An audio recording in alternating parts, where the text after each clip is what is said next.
안녕하세요.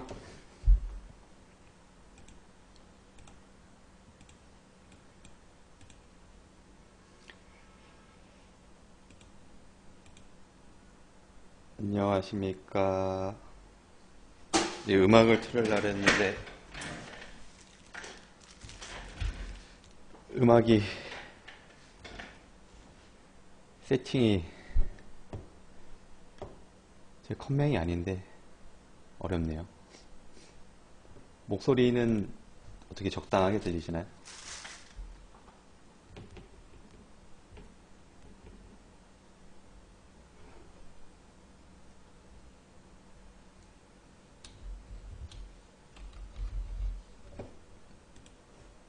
골뱅이를 안 해서 확인을 못 하셔.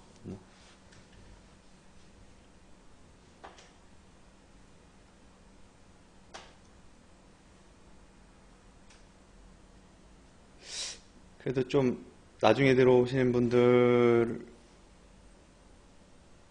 사실 서두는 뭐 크게 중요한 게 아니니까 일단 시작하도록 하겠습니다. 오늘 이제 제 야간 서당이라고 해봤는데 야간 학교에서 서당으로 좀 바꿔봤습니다. 훈장이 하는 거니까. 이 야학이 제가 개인적으로 좀 예전에 야간 학교라고 해가지고 저희 뭐 6, 70년대 이렇게 한참 학교 못 다니셨던 분들 있으시잖아요. 그러니까 거의 저희 어머님, 아버님 세대들 그분들이 제가 대학 다닐 때 50, 60, 70대 이렇게 계셨었죠. 근데 이제 학교를 졸업을 못 하신 분들 이제 아직까지 좀 근데 배움에 그 열정이 있으신 분들이 야간 학교를 가시잖아요. 검정고시 치려고. 근데 검정고시 학원도 있지만은 야학이라는 데가 예전에 정말 못 배우고 뭐 돈 없고 하니까 공장에서 일하고 밤에 가서 공부하고 뭐 그러던 때였는데 그게 이어져 가지고 야학이라는 게 있었었고 제가 했던 데 한 30년 된 야학이었었는데요. 거기서 제가 그 영어나 뭐 수학, 과학 워낙에 그 교과 과정이 쉽기 때문에 뭘 할까 하다가 다 선생님들이 계시고 사회 과목이 남아 있더라고요. 근데 제 역사는 좀 취약하고 그래서 사회를 하겠다 해서 사회를 해서 한 적이 있었는데 아무튼 재밌었습니다. 그래서 야학이라는 얘기를 했었고 그래서 제 밤에 좀 강한지 모르겠는데 거두절미하고 여기까지 하고 오늘의 제목은 뭐 일희일비입니다. 제가 한자를 잘 써서가 아니라 지난주 강의라고 하기는 그렇지만 이제 처음 한 게 사자성어 제가 말씀드렸잖아요. 근데 요 사자성어 일희일비도 제가 생각하고 있었던 단어인데 오늘 한번 좀 상황에 맞지 않는가 싶어가지고 제목으로 넣어봤고요. 목차는 그렇습니다. 오늘 말씀드린 대로 뭐 비트코인 버블인가에 대해서 그냥 제가 보는 견해 좀 말씀드리려고 하는데 처음에 오늘의 교훈이 일희일비. 오늘 무슨 말씀 드리려고 하는지 아마 예상하실지 모르겠습니다만은 오늘의 교훈 일희일비에 대해서 좀 사자성어를 짚고 넘어가고 그 다음에 비트코인 버블인지 아닌지 우리가 확인할 수가 없잖아요. 그냥 어렴풋이 막 버블인 것 같기도 하고 아닌 것 같기도 하고 그래서 저희가 예전에 코인 플러스 메시지 무료 체험 시기에 튤립 버블인지 아닌 튤립 버블이라고 이제 비트코인 버블을 비교하는 분들이 많았었는데 튤립 버블과 어떻게 비교했을 때 뭐가 다른지 좀 뭐 남들이 튤립 버블 얘기하는데 그때 어땠는지 그냥 제가 아는 선에서 간단하게 설명을 드릴 거고요. 그리고 비슷한 버블이 닷컴 버블이 있고 일본 경제의 버블이 있는데 그 부분도 좀 그러니까 비트코인 가상화폐를 거래하는데 단순히 매매하는 게 아니라 이게 정말 투자라든지 아니면 미래를 보고서 내가 여기에 관심을 갖고 있다면은 사실 뭐 차트 보는 방법만 알 게 아니라 어떤 흐름을 읽어야 되는 부분이 있거든요. 그리고 우리도 거래를 하면서 투자를 하면서 이게 버블인지 아닌지 막 헷갈려 하시는 경우도 있잖아요. 그러니까 그 버블이 어떤 게 있었는지 좀 이번 기회를 통해서 간략하게 이제 겉핥기를 하신 다음에 각자 또 판단하시거나 이제 공부하시면 될 것 같습니다. 그리고 나서 세 번째로 게시판 댓글 달아주신 걸 가지고 Q&A 시간을 갖고요. 그 다음에 저희 유료 회원님들께 오늘 나간 코인 플러스 전략을 또 퍼준다고 하긴 그렇고 뭐 별거 없습니다.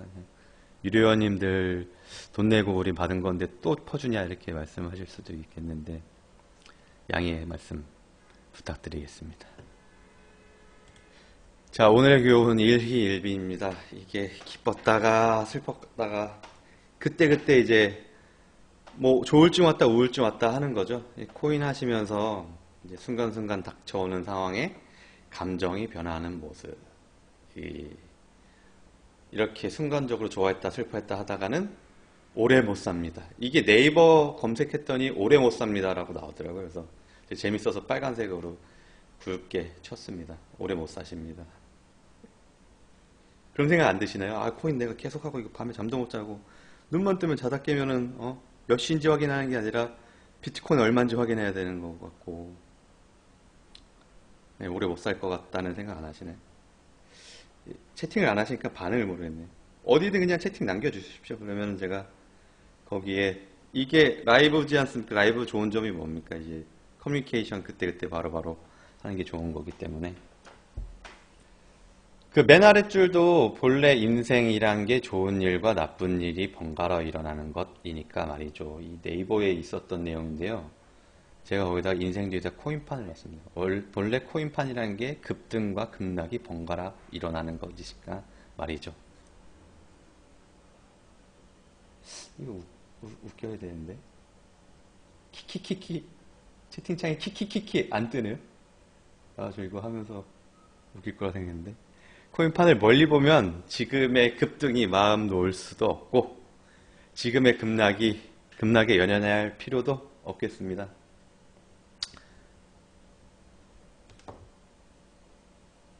듣고들 계신가요, 근데? 아, 1번으로 확인하겠습니다. 지금 무슨 얘기냐면, 오늘 낮에 정오에 이 대부분, 그러니까 오전에 딱 자고 일어났는데 다 빨간불이었지 않습니까? 그 모든 종류의 코인들이 다 빨간불이었는데, 오늘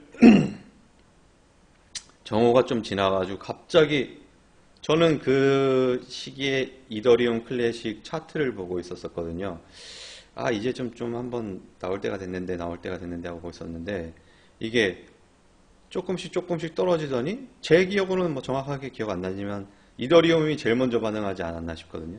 그래서 이더리움 악재가 있나? 뭐가 떴나? 라고서 막 찾으려고 하는 찰나에 다른 것들이 바바바박 떨어진 거죠. 그게 비트코인 여기 떨어졌고요. 이더리움 떨어졌고 비트코인 캐시 떨어졌고 오른쪽에 보시면 라이트코인 떨어졌고 뭐 제트캐시 떨어졌고 이건 라이트코인 선물이고요.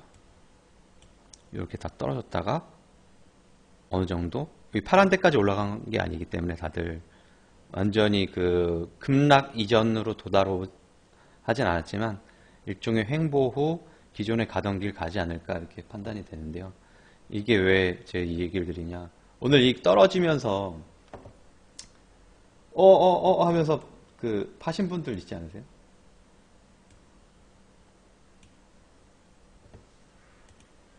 네이버 파셨어요. 네. 네, 이렇게 반응이 와야지 제가 재밌는데 아직 듣고 계신 분들이 별로 없기 때문에 지난번에보다는 좀 별로 들으시는 분들이 없는 게 시간이 달라서 그런지 요일이 달라서 그런지 그러네요. 아무튼 뭐 일단 계신 분들께 제가 최선을 다하겠습니다. 네. 그러니까 제가 이 떨어지는 걸 보고서 이더리움 클래식 그렇게 밀었는데 배신하는구나. 톡방에다 어떻게 얘기하지? 뭐 이런 생각을 했었거든요. 근데 저희 유료 회원님들 방을 봤더니만 그 와중에 광고를 하는 한솔만 아무튼 그래서 이더리움 클래식 어떡하나 하고 있었는데, 저도 사실 그 어떤 투자자 입장을 떠나가지고 그 투자를 권유한 게 아니라 투자 자문을 한 입장에서 떨어지니까 슬프죠. 예. 슬프죠. 그래서 근데 떨어지는 속도가 심상치 않네. 야, 이거 큰일 나면 진짜 이거 뭔가 있나 보다. 근데 연속이 쭉 이어지지 않았죠, 그게. 그러니까 예를 들어서 제가 아까 이더리움 클래식 차트를 보고 있었기 때문에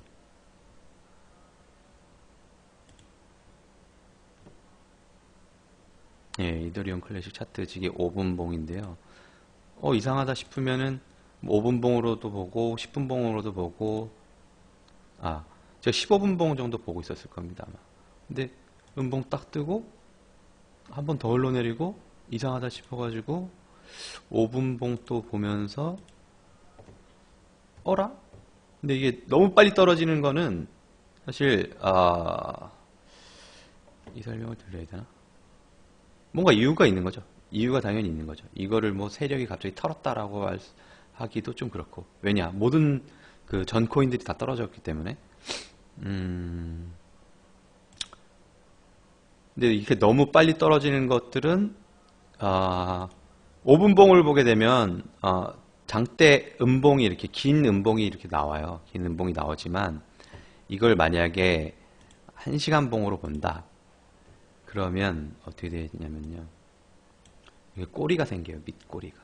그게 뭐냐면 너무 빨리 떨어지니까 바로 다시 회복을 해서, 회복한다는 게 뭐 여기까지 떨어지기 직전까지 가는 게 아니라 어쨌든 여기까지 떨어졌다가 바로 올라오는 거죠. 그러면 이 밑에 꼬리를 남긴다는 건 뭐냐면 그만큼 급격히 쭉 빠졌다가 다시 올라갔다라는 거예요. 그래서 이게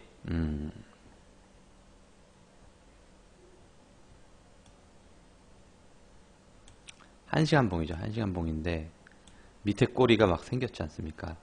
이 오늘 12시에 12시부터 12시 59분까지 1시 전까지 낮에 12시부터 1시 59분까지 가격 흐름이 어떻게 됐냐? 밑에서 내려왔다가 올라와서 12시 59분에 요 가격에 끝났다.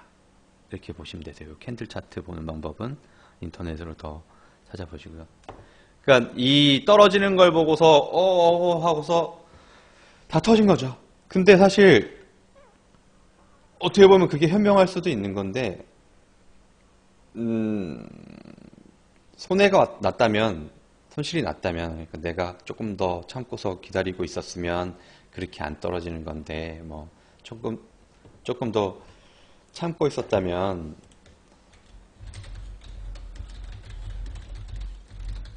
방송이 1시간 이상 될 것 같습니다. 이게 뭐 하다 보면은 좀 길어지는 게 있어가지고 일단 일희일비하지 말자고 하는 말씀을, 여기 이렇게 급하게 떨어지는 건 회복하기 때문에 또 그거 보고서 너무 또 투매를 하시면 안 되는 거죠. 그냥 매도, 무조건 매도 치는 것도 뭐 상황의 케이스 바이 케이스지만 그럴 수 있습니다. 그런 경우가 있습니다. 어쨌든 더 말씀을 드리면, 제가 저희 톡방을 봤습니다. 그래서 이게 뭐 떨어질래? 이제 저희 회원님들이, 유료 회원님들이 이 글 떨어지는데 어떡하죠? 하시지 않을까? 큰일 났다. 내가 빗나갔나? 빗나간 걸 수도 있죠. 근데 톡방을 봤는데 조용한 거예요. 아무도 그런 말씀을 안 하세요. 미안해서 말씀 못 하시는 건지, 제가 또 잔소리 할까봐 안 하시는 건지 모르겠는데, 아무튼 그래서 제가 그랬죠. 이게 아주 이상적인 현상이라고. 이상적인 현상. 이게 순간에 떨어지는 거 보고 부안해동 할 수 있는 거거든요. 부안해동. 제가 이 어떤 이더리움 클래식을 예전에 추천하면서 어떤 그림을 그린 게 있지 않습니까? 그 그림을 보고 투자를 하신 거거든요. 그걸 무조건 신뢰해서는 안 되지만 순간적으로 떨어지는 건 일리가 있고 순간적으로 떨어지는 건 어느 정도 복구가 되거든요. 아직까지 복구하는데 시간이 좀 걸리겠죠. 여기였으니까 쭉 빠졌다가 반은 복구하고 횡보하다가 다시 위로 가거나 뭐 내려가거나 하겠죠.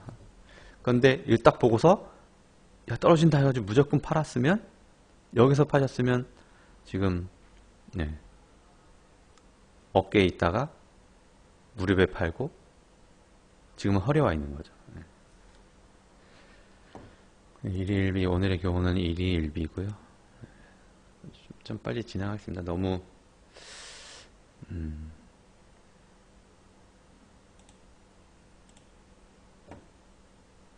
길게 나열하라는 것도 그렇게 재미는 없잖아요. 예.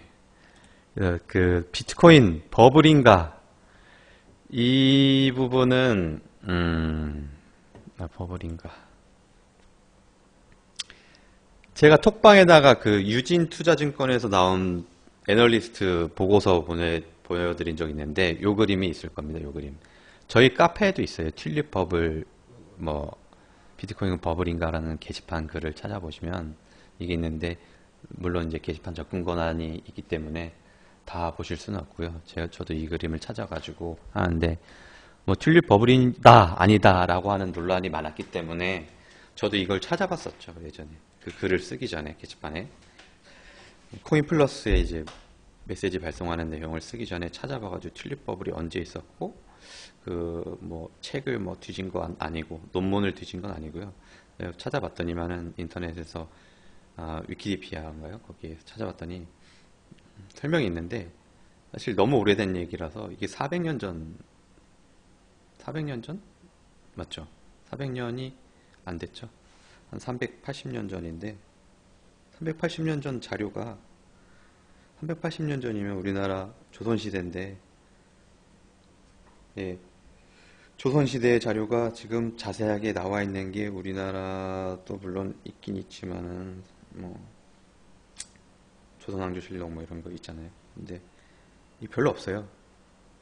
없더라고요. 없는데 그랬었다라고 하는 거를 갖다가 나중에 어떤 작가인가 누가 몇십 년 뒤인가 몇 년 뒤인가 이랬었다라는 걸 토대로 튤립 버블을 썼었다라고요. 그렇게 해서 그걸로 이제 추정치고 그때 당시 뭐 정말 집을 몇 채 살 수 있는 그 투기 현상이 일어났다. 튤립이라고 하는 거는 네덜란드에서 튤립 버블이 발생한 거잖아요. 네덜란드 튤립 원약에 유명하고 이 종자 산업이 또 발달한 나라가 네덜란드지 않습니까? 뭐 아시는 분들도 계시겠지만 한때 지금은 모르겠습니다. 그 파프리카의 그 씨앗의 값이 금값보다 비쌌던 적이 있었습니다. 그만큼 종자 산업이 아주 알짜 산업이죠.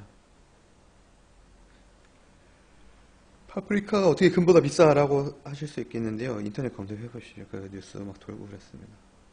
근데 이 튤립이라는 거는 그 씨앗을 뿌리는 게 아니라 씨앗을 거래하고 뭐 어디 가서 튤립 주세요 하면은 씨앗을 내가 재배하려고 씨앗을 사오는 게 아니라 그 구근이라고 하더라고요. 그러니까 뿌리를 갖다가 양파 같은 그 모양의 뿌리를 갖다가 몇 년 재배하는 거죠. 몇 년 재배하는데 그 봄부터 뭐 가을, 뭐 여름부터 가을이나 아무튼 피었다가 꽃이 피었다가 지면 줄기를 싹둑 자른 다음에 뿌리만 가지고 보관을 해서 다시 봄에 심고 이렇게 해가지고 하는데 그 구근의 거래가 튤립의 거래였던 거고요.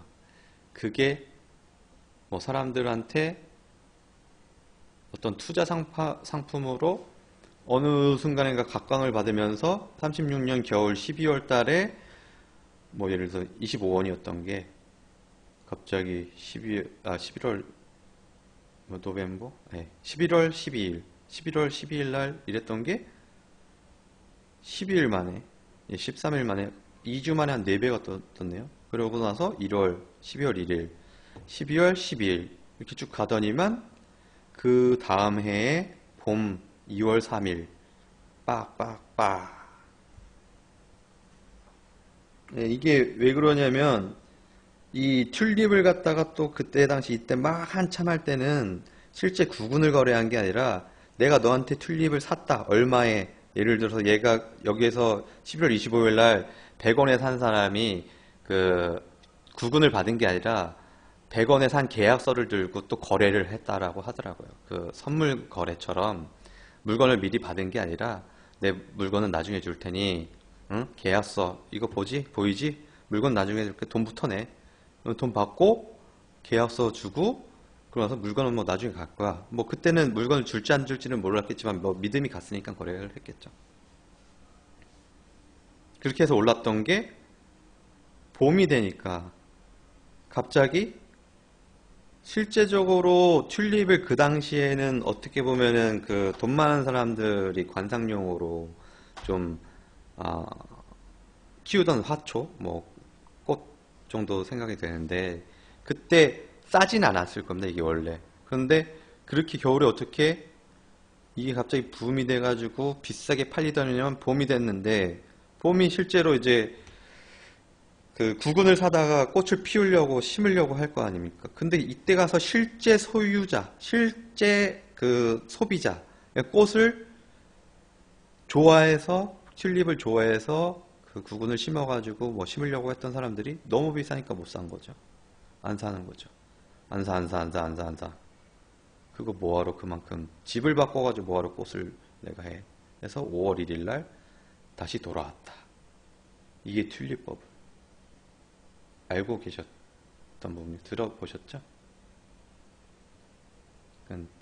근데 이제 뭐 이거 튤립법을 설명만 하는 거는 좀 그렇고 튤립이랑 가상화폐 버블이랑 좀 다른 점이 있죠. 뭐가 다를까요?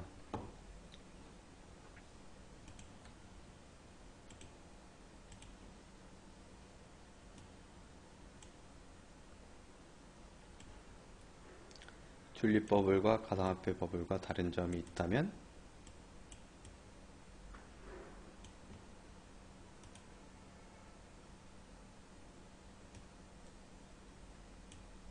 네, 제가 브리핑에다가 썼는데 튤립은 어떤 생물이잖아요. 살아있는 식물. 가상화폐는 그냥 말 그대로 가상의 화폐고 가상의 화폐인데 어디 들어?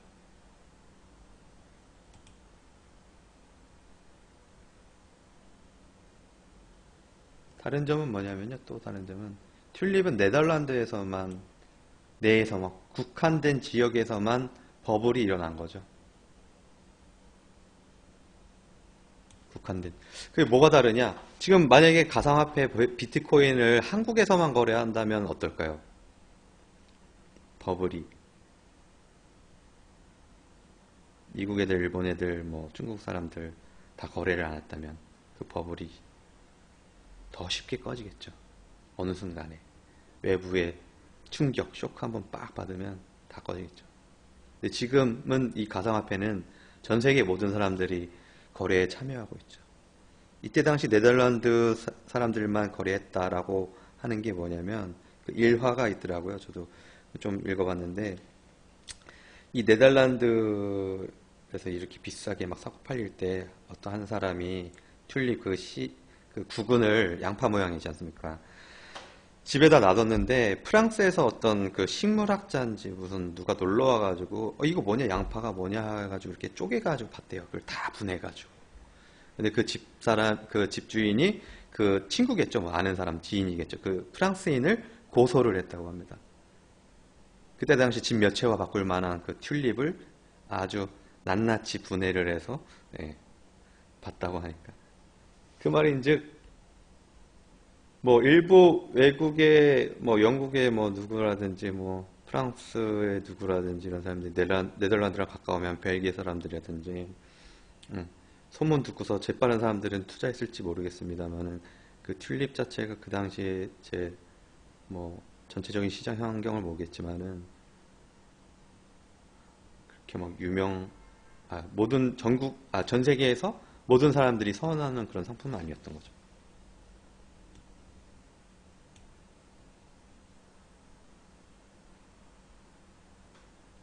그리고 또 다른 점을 제가 그때 정리하면서 써놨었던 게 있었는데요.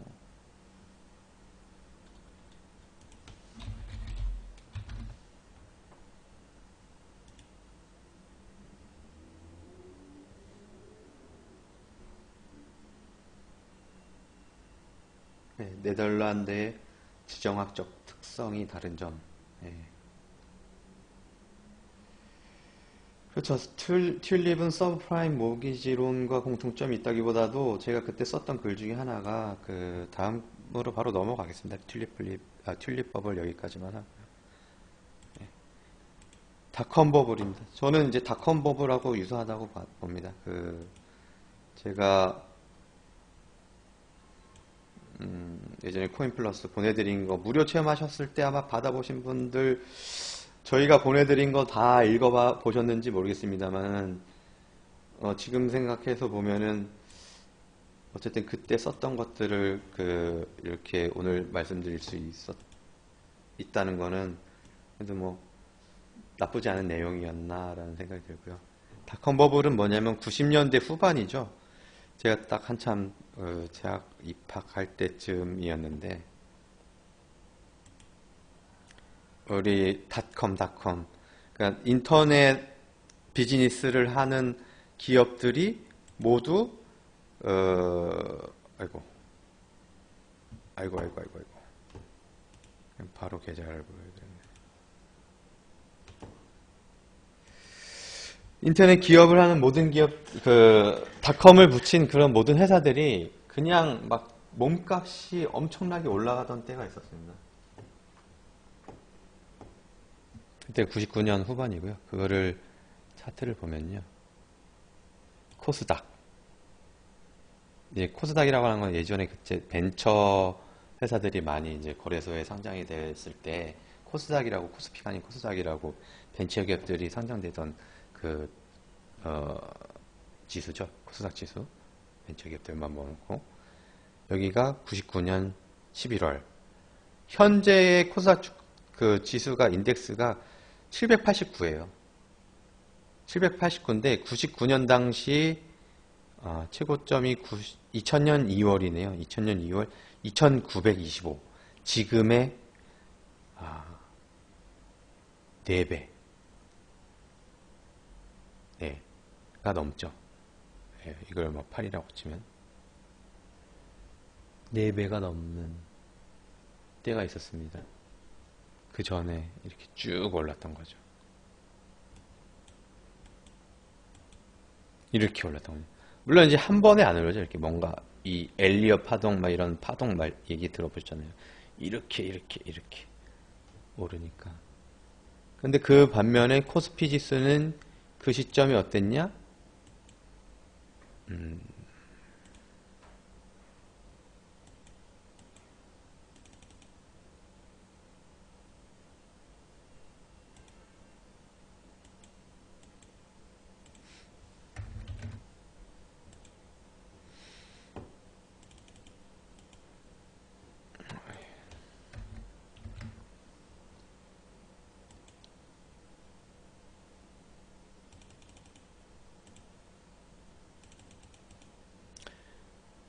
99년, 2000년, 여기였네요. 전고점을 뚫을까 말까 하던 찰나였는데 코스닥은 빡.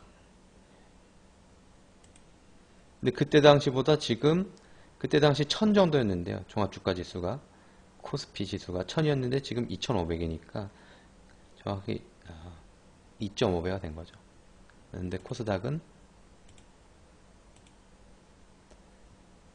거의 3000이 가까웠는데 현재 700이니까 한 4분의 1 토막이 났던 거죠.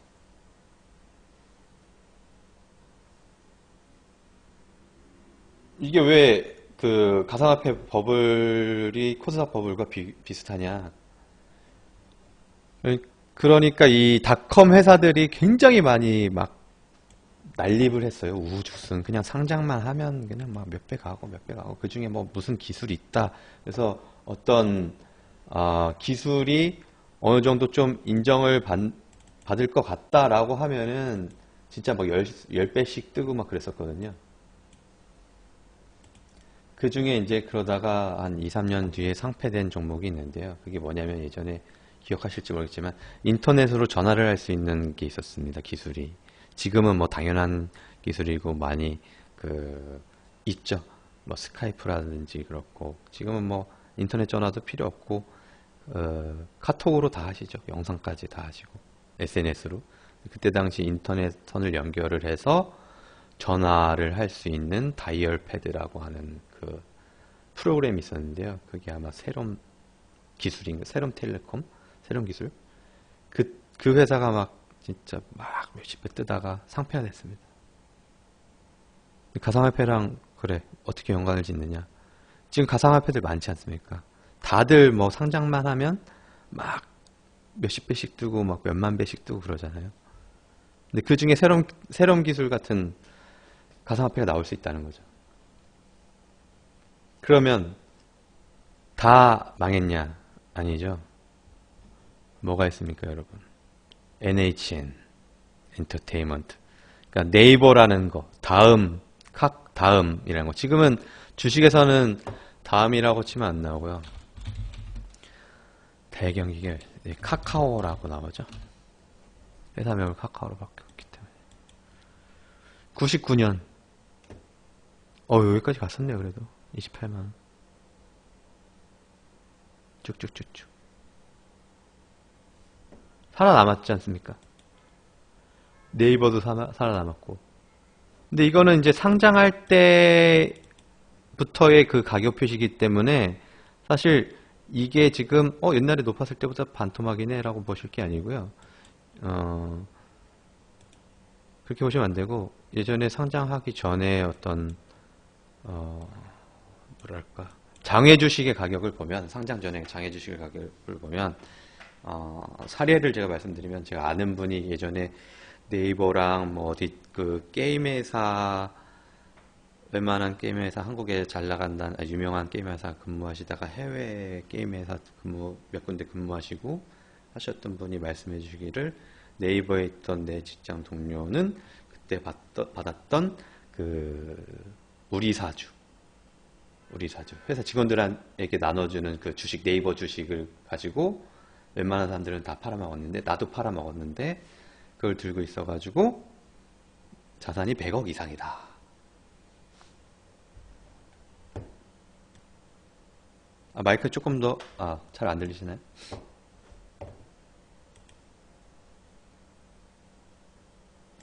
(100배가) 넘게 떴다는 거죠.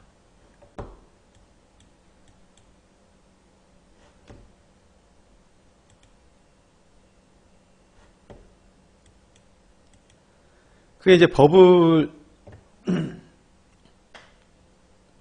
있었지만 그 닷컴 그 버블이 있었지만 그 중에 정말 황금알에 낳는 거위가 탄생을 하긴 한 거죠.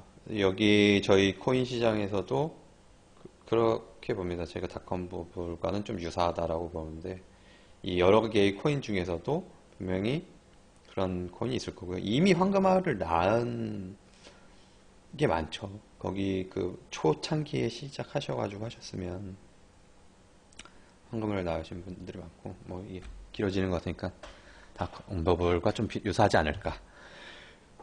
그리고 저희가 버블 얘기하면 일본 경제의 버블 또 빼먹을 수 없는데 일본 경제의 버블 많이 들어보셨지 않습니까? 90년 초반부터 시작한 잃어버린 20년 일본에 이게 무슨 차트냐면요.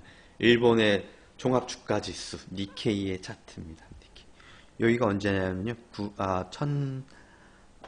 1989년이에요. 1989년.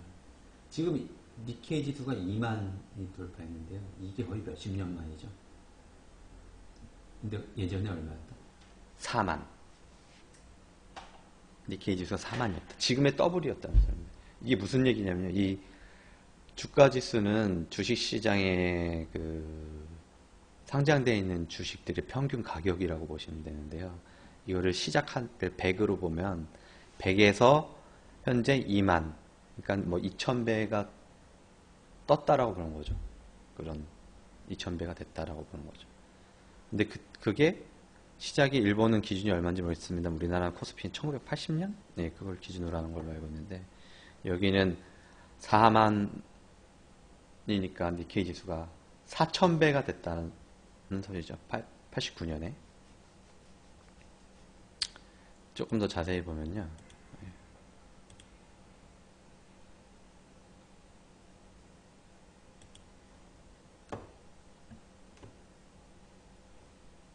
이거는 그림이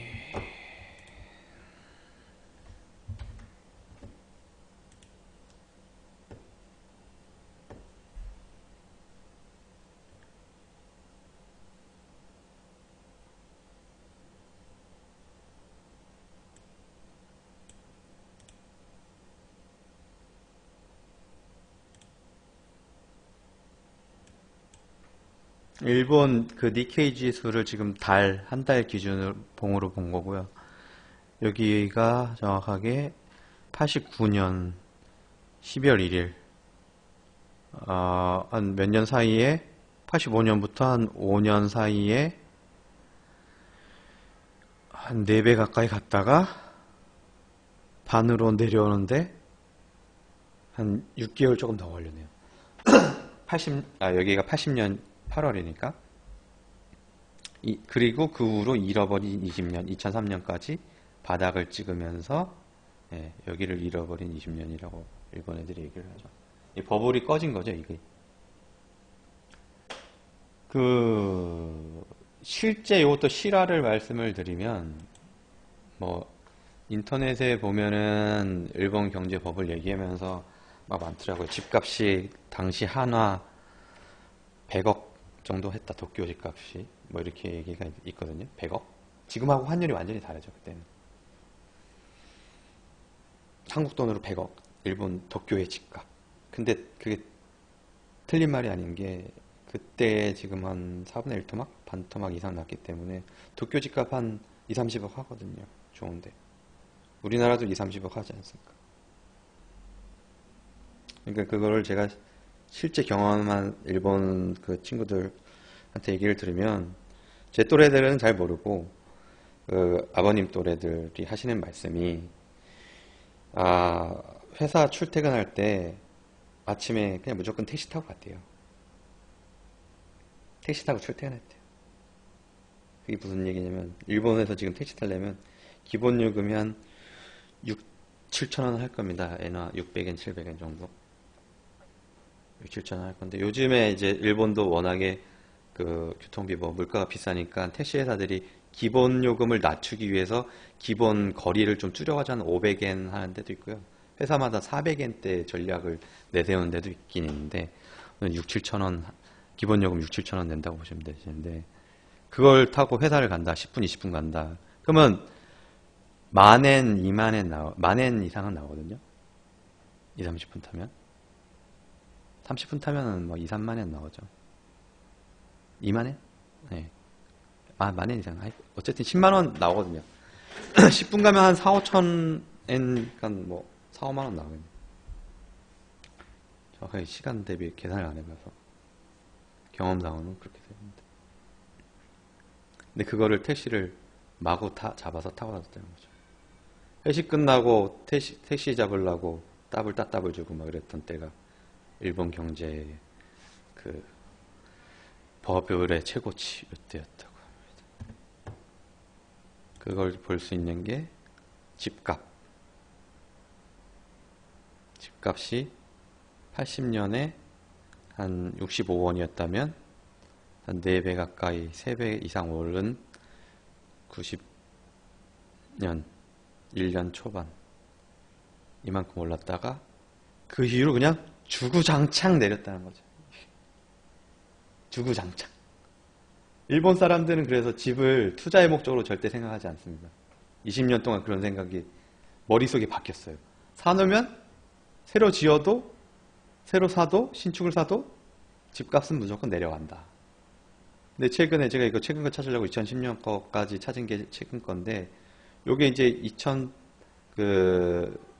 어쨌든 잃어버린 20년이 어떻게 좀 다시 살아나가는지 싶더니만 2008년에 여기서 꼬꾸라졌겠죠. 리먼 브러더스 그 사태 나고서, 모기지론 사태 나고 나서, 그리고 이 도쿄 올림픽 때문에 여기서 조금씩 오르고 있어요. 일본도 도쿄 올림픽.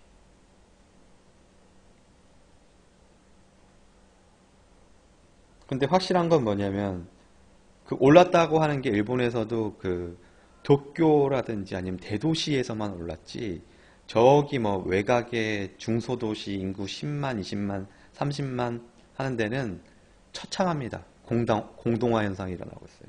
인구 공동화 현상. 인구 공동화 현상이 뭐냐면 이게 뭐 어떤 산업혁명과 더불어서 농촌에서 도시로 시골에서 도시로 나가서 일하려고 나가는 게 아니라요.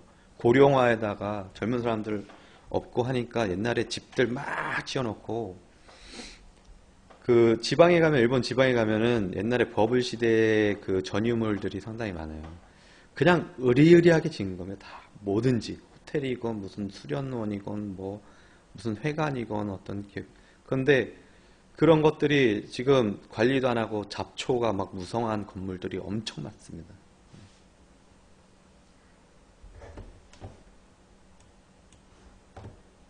이 버블이 이제 일본 법.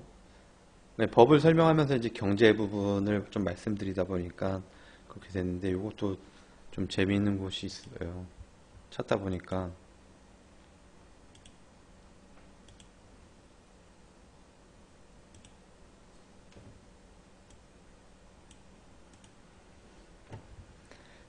아까 보신 차트 이게 뭐냐면 하우스예요. 하우스 집 사는 집이에요. 집 자기가 사는 집. 근데 우리가 부동산 하면은 집만 있는 게 아니라 주거용 그 주택만 있는 게 아니라 상업용도 있잖아요.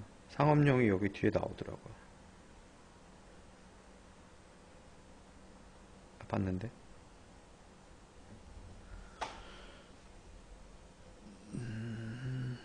아 여기 있다. 이 빨간색이 레지던셜 랜드 그러니까 주거용 집들의 가격이 아까 67원이었잖아요. 200 몇십 원까지 올랐는데 커머셜 그 상가 뭐 이런 거죠. 인더스트리얼 공장 부지 뭐 이런 거라고 보시면 되겠는데 상가는 그냥 150에서 500 몇십까지 뭐 이것도 배수로 따지면은 한 4배 정도 되겠죠. 근데 값이 이렇게 떴다가 그냥 지금 바닥이 난 거죠. 아까 말씀드린 것처럼 지방의 중소도시 가면은 옛날에 어떤 그 일본은 도소매업 많이 하자 도소매업이 아니라 집에서 뭐 어떤 부모님 가게 물려받아서 많이 하지 않습니까? 그런 옛날 상가들 다 문 닫았고요. 오로지 이제 쇼핑몰 이런 것만 살아남고 있죠. 우리나라도 부동산법을 어떤 법을 얘기하지만은 그거 집값이 지금 어느 정도 받쳐주고 있거든요. 왜 전세라는 그 우리나라 유일의 시스템이 있기 때문에. 근데 뭐 서울은 모르겠습니다. 그런 버블이 훅 꺼질 건 강남 불패라는 말이 있듯이 훅 꺼질 것 같지 않지만 지방은 공동화 현상이 일어나고 있는 거죠. 물론 지방도 이제 또 호재에 따라서 강원도 속초 같은 경우는 막 바닷가 주변에 아파트 올리면 그 또 타지 분들이 오셔가지고 투자를 해서 몇 배 올랐더라고요. 그래서 현지인 분들이 아파트 사기가 힘들었다 이런 얘기. 가상화폐와는 관련이 없지만 이 버블에 대해서 이제 일본의 경제의 버블까지 좀 이런 버블이 있다. 그럼 어떻게 경각심을 좀 가져야 되겠죠. 이게 단순히 가상화폐뿐만이 아니라 저희 삶에서 글쎄요 우리나라에서 버블 부동산 버블 없지는 않겠죠. 네.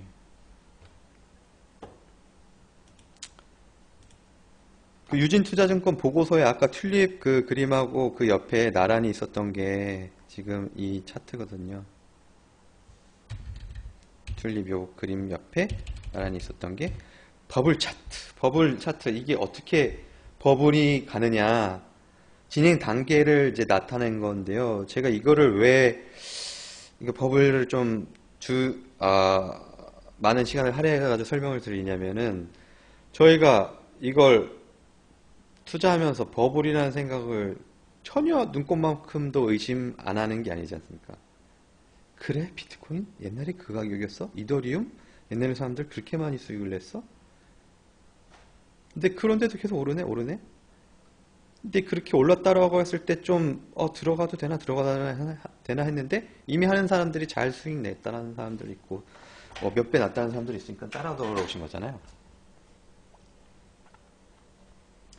그러면서 버블을 어느 정도 인식을 하고 계셔야 되는 부분이고 저도 이제 유진투자증권 거기 보고서에 나와 있는 거 보고서 봤는데 재밌더라고요. 단계가 4단계가 있습니다. 스텔스. 이게 번데기 발음인데 그냥 스텔스라고 하겠습니다. 스텔스. 스텔스기 있잖아요. 레이더에 안 잡히는 잠복, 잠입. 아무도 모르는 사이에 이제 가격이, 비트코인 가격이 올라갑니다. 이미 작년이 되겠죠. 작년. 때로 따지면. 작년, 재작년. 뭐 이게 비트코인이 10년이 됐으니까. 근데 비트코인 나온 거는 10년 됐고, 다른 코인들이 나온 거는, 10년이 안 됐죠. 이더리움이 아무도 모르게 가격이 올라간 거는 작년이었던 거죠. 딱. 그 다음에 테이크오프. 비행기 타면 얘기하지 않습니까? 이륙. 비행기 타면 이륙하죠. 근데 여기에서 어떤 돈이 들어오냐? 스마트머니. 그냥 똑똑한 사람들이 미리 이제 선점해가지고 돈으로 산다라고 생각하시면 되세요. 그 다음에 인식하는 단계, awareness라고 하는데, 인식하는 단계에서 누가 들어오냐? 기관 투자자가 들어온다는 겁니다. institution, institute 하잖아요. 거기 기관 투자자들이 들어오는데, 여기에는 그러니까 기관 투자자들이 들어오고, 그 다음에 개인이 들어오는데, 여기는 좀 제 의견은 좀 약간 반대예요. 퍼블릭이 먼저 들어왔고, 가상화폐의 경우는 기관 투자자가 여기 들어오는 게 아니에요. 왜? CME도 여기에 지금 들어온다는 거잖아요. 어느 단계. 그러니까 지금 급등하고 있는 단계라고 좀 봐요. 여기는 아니라고 봐요. 여기인지, 지금 현재가 여기인지 모르는데, 매니아 단계. 그냥 미친 사람들이 한다는 거죠. 미쳤다기보다도 그걸 즐기는 사람들이 한다는 거죠. 퍼블릭인데, 어떻게 보면 퍼블릭과 매니아는 좀 다른데, 투자하는 사람들이, 일단 일반 사람들이 많이를 한다. 그 중에서 매니아 층이 가상화폐 좋다라고 노래 부르는 사람들이 이제 가상화폐 하는데, 이렇게 해가지고 가격이 올라가다가 처음에 셀오프, 그냥 셀이 나온다는 거예요. 그냥 패닉셀 같은. 그게 언제냐면, 글쎄요, 올해 5월달 정도 되지 않을까 싶어요, 여기. 올해 5월. 이게 딱 그 간격에 따라서 기간이 뭐 몇 달을 나타내는 거는 아닙니다. 그냥 올해 5월이 아닐까 싶어요. 그래서 미디어에 주목을 받고 사람들이 열정을 하고 열광을 하고, 그래서 욕심, 탐욕을 내기 시작하면서 딜루션, 그 탐욕을 내다 보니까 이제 망상이 보이기 시작하는 거예요. 망상이 보이기 시작하고, 그게 완전한 신념 믿음이 돼버리는 거죠. 그게 꼭대기가 어디냐? 야, 이거는 새로운 파라다임이야. 뉴 파라다임이야. 모두가 외칠 때, 야, 이거는 완전히 신세계야. 상점 벽해보다도 더한 거야, 이거는.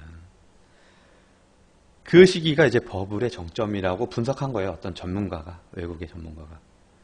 근데 버블 정점을 찍고 딱 내려온 시기에 뭐냐면 사람들은 부정을 해요. 야, 그럴 리가 없어. 이거 잠시 떨어지는 거야.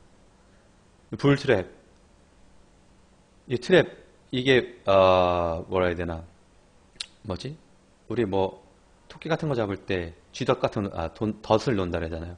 그냥 잠깐 떨어지는 구간이야라고 하는 그 덫에 한번 걸리죠. 그래서 살짝 올라가는 순간, 야, 옛날 그대로 갈 거야. 평상시로 돌아왔어. 올라가는데 갑자기 훅 떨어지면서 공포를 느끼게 되는 거죠. 여기에는 공포 구간. 그 다음에 그 밑이 뭐냐면 이제 여기서 이제 항복하는 거죠. 여기 고점에 반토막 나니까. 근데 이거는 지금 반토막 나는 거는 사실 비트코인 캐시 같은 경우는 반토막 나고 그랬었죠, 저번에. 근데 전체적인 시장을 말하는 겁니다. 가상화폐 시장, 버블. 여기서 이제 항복을 하는 겁니다. 어쩔 수 없구나.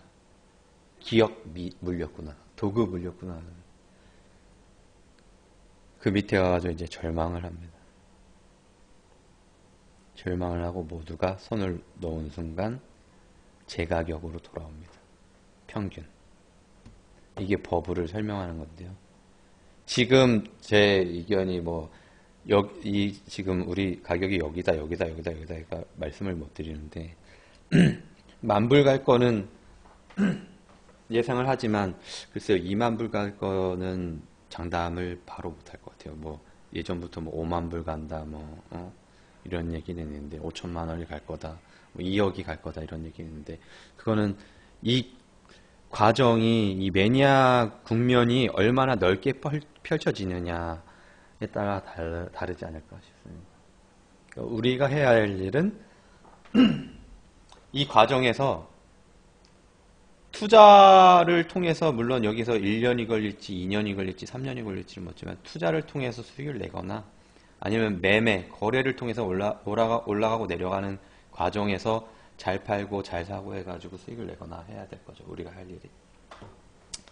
버블에 대해서 뭐 너무 오래 설명하지 않았나 싶은데요. 뭐 이 정도 하고 Q&A를 아까 게시판에 남겨주신 거를 기본으로 해가지고 제가 받도록 하겠습니다.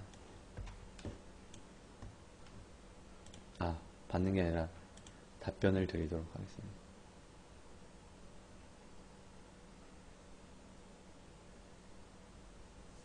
버블 사실 가상화폐랑 크게 관련이 없고 야 버블 뭔 상관이야 난 뭐 수익만 나면 돼 수익이 중요해 내가 오늘 당장 비키가 오를 거냐 안 오를 거냐 이게 중요해 라고 하시면은 사실 지금 제가 1시간 동안 1시간 가까이 드린 말씀이 별 의미가 없겠습니다만은 그래도 최소한 우리가 적은 돈 아니고 많은 돈을 거래를 하는데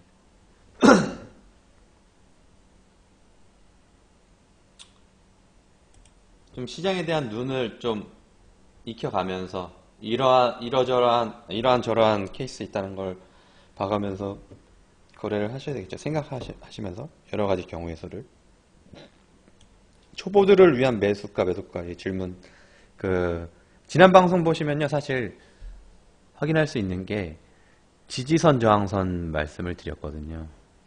지지선 저항선 거기가 어떤 추세의 변환이 오는 구간이기 때문에 매수가가 될 수 있고 매도가가 될 수 있고 그렇습니다. 그러니까 오늘 같은 경우 제가 이더리움 클래식 아까 쭉쭉쭉 빠졌지 않습니까? 이 빠지는 순간 이 와중에 막 1900원도 무너지고 그랬는데 저희 유료 회원님들한테 포트폴리오에 이더리움 클래식 없으신 분들 담으세요 그랬거든요. 사십시오. 이미 예전에 나간 저희 홀딩하고 있는 가격은 19,500원 이하입니다. 19,000원에서 19,500원에서 만원 사이입니다. 사십시오. 그랬거든요. 매수 구간이 되는 거죠. 매수 구간 뭐냐? 매수 매도가 설정. 정확한 가격은 없습니다. 정확한 가격은 지지선 내지는 저항선을 봐야 되는 거고요. 여기서 지지선이라고 하면 짧은 5분봉이라고 하지만은 지지선을 보면 이렇게 되는 거죠. 어떤 가격이 내려왔다가 더 안 내려가고 뚫고 밑으로 못 내려오고 다시 올라가는 부분, 안 내려오고 다시 올라가는 부분, 여기가 지지선이고요. 위로 올라갈 때 저항선은 이 짧은 구간이지만 여기 가다가 더 못 갔죠. 쭉 갔는데 이 근처까지 가다가 더 못 갔죠. 그럼 여기가 저항선을 댈 수 있는데 저항선을 뚫어봤죠. 여기서는. 그럼 다음 저항선이 어디냐?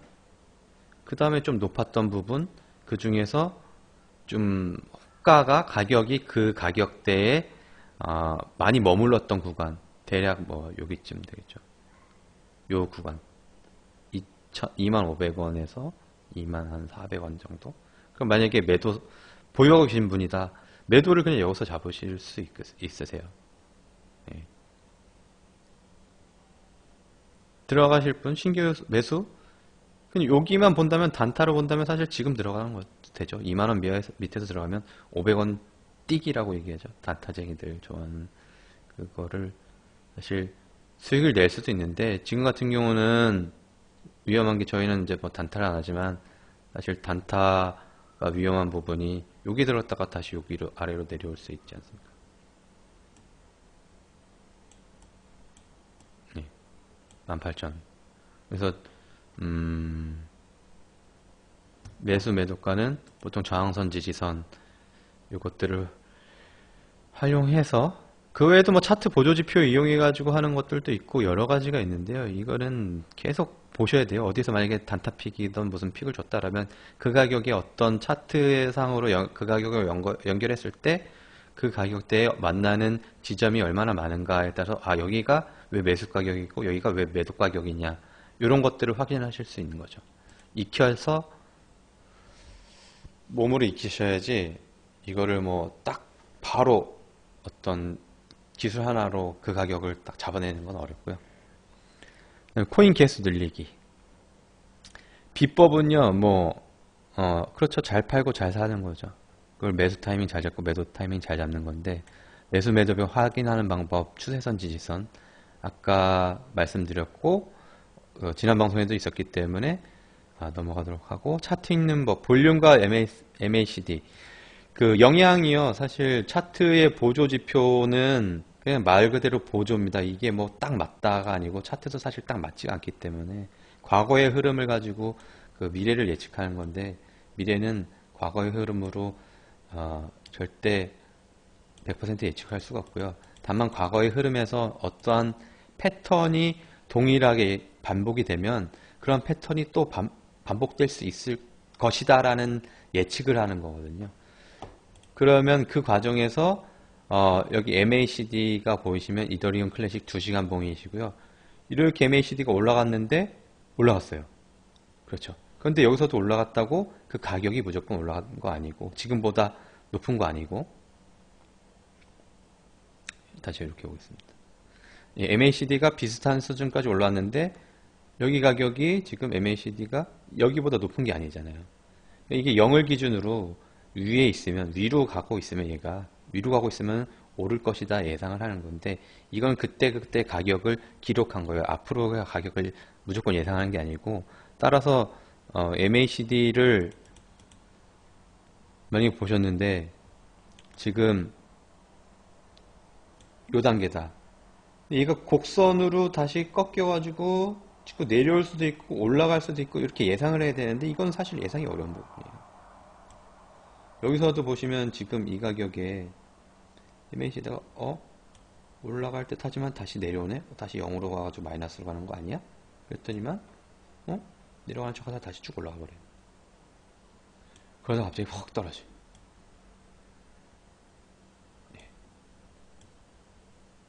지금 이게 0의 수렴에 있느냐 아니면은 마이너스 쪽에 있느냐 위쪽에 있느냐, 역시 이제 이쪽에 있으면 이걸 또 어떻게 보면 바닥이라고 살 수도 있는 거고요. 근데 여기가 바닥인데 여기가 더 싸잖아요. 11,150원.